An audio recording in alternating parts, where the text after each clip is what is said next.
This panel is called A Mother's Love. The lockdown of 2021 was difficult for most of us, and some had a truly hard time. For me, the challenges of working from home, the isolation, and the fear of what could happen to my loved ones was immense. The local parks became a refuge for many, especially for me and my family. One evening in May, my daughter suggested a walk in the local park to see a pair of newly hatched cygnets.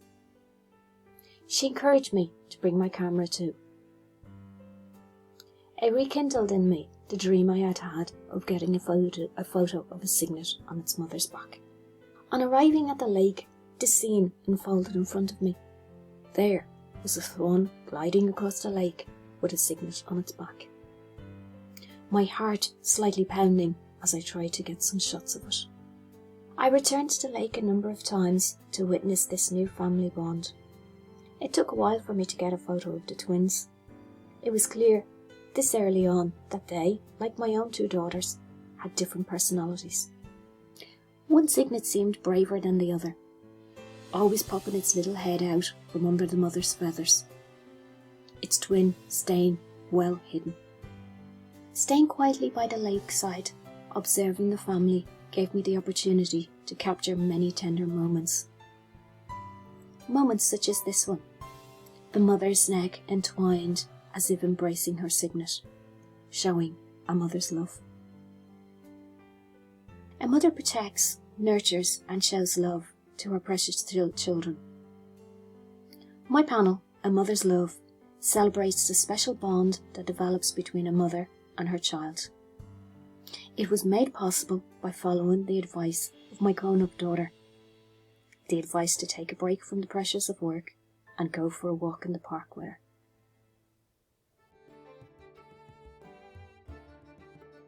Tom McNamara is 84 years of age and lives in a single-room beehive bungalow in Limerick. He is Ireland's oldest busker and is very proud of the fact that he owns his own home. Now, Tom has lived some really difficult years. He suffered from depression, became an alcoholic, and at one stage he contemplated suicide. But music and religion saved him from the depths of despair.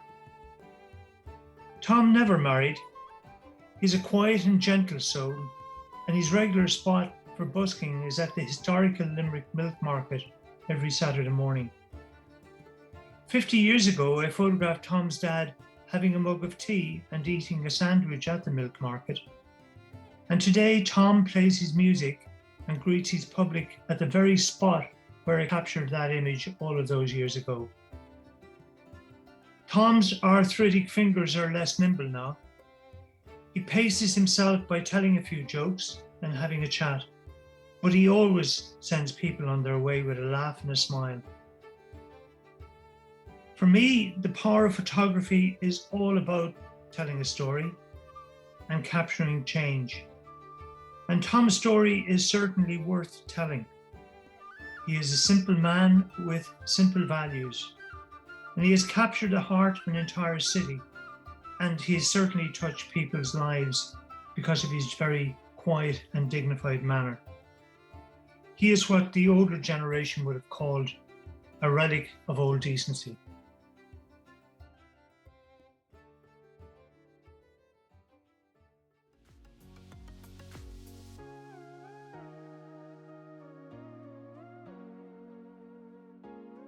The name of my panel is Practical Pairs.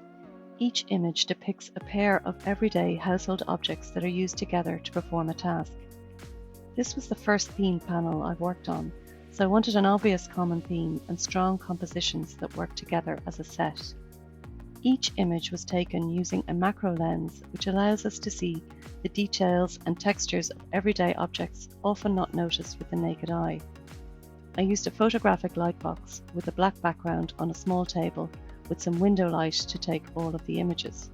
I used Photoshop to tidy up the image details and ensure a common look. The first image of a cork and corkscrew show the interesting textures in the cork that make it appear old and battered. The second image of the screw and screwdriver show the textures in the metal of both objects. I used a different composition for this central image to hold the panel together. In order to accomplish the composition I wanted, I had to flip and merge 3 images together. The paper are pages of thick watercolour paper, which appear almost hairy, while scratches can be seen on this barely used scissors. This 4th image of the needle and thread make the thread appear almost like a rope. This final image of the pencil and sharpener was actually the first image I took. This was my starting point for finding similar compositions with other pairs of household objects. I really liked the way it highlighted all the grooves and textures in the wood of the pencil and the metal of the sharpener.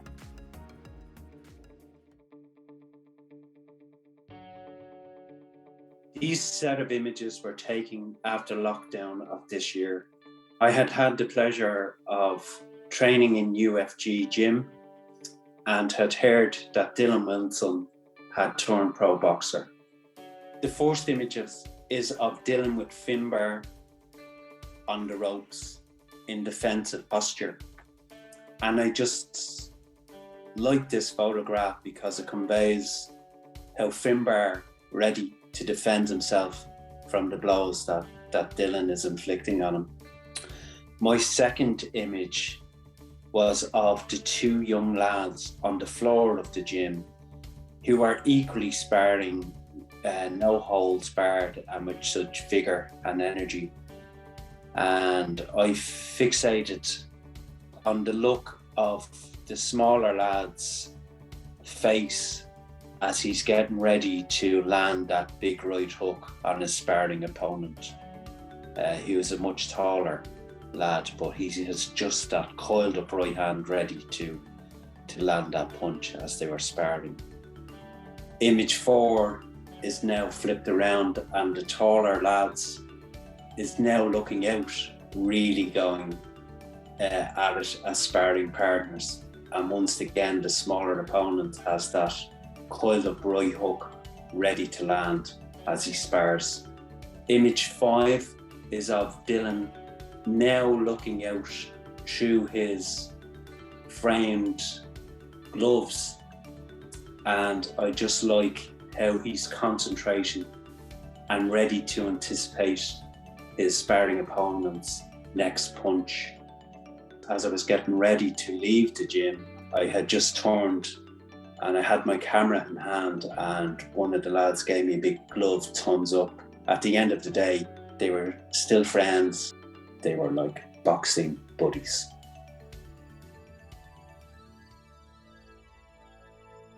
Doing Shore Magic was the title of my panel in this year's competition. The Doon Shore is the opposite side of Lougheed in the Forest Park. It's a place where the people of Boyle went swimming for hundreds of years. And every time I visit Boyle, I go to the Doon Shore. It's always different. I love photographing it because it's a beautiful spot. These series of pictures are made up during fog and calmness and flooding. And the first image is a boat in full flood from being left there in the water over the winter.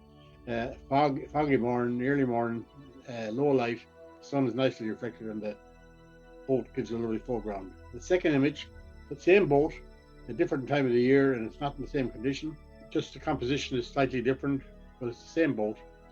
And more or less, the lighting conditions are very similar. The next one is down at the Doon Shore. There are 3 piers, one normally for boats, and the other 2 piers enclose an area for swimming. And one of them is longer than the other, so the piers frame the picture nicely. Early morning as usual, and catching the light coming through the fog and reflecting in the stillness of the lake. Picture number 4 is tall grass growing in the water. It's forming a little island. Every year I go down, it's a little bit bigger, with an island in the background. It's a very calm morning, light, winter light, reflecting in the water. The final picture is a pair going out into the water with my brother on the end, that give it shape and foreground, and nice reflections in the water again. That's my panel, Doon Shore Magic.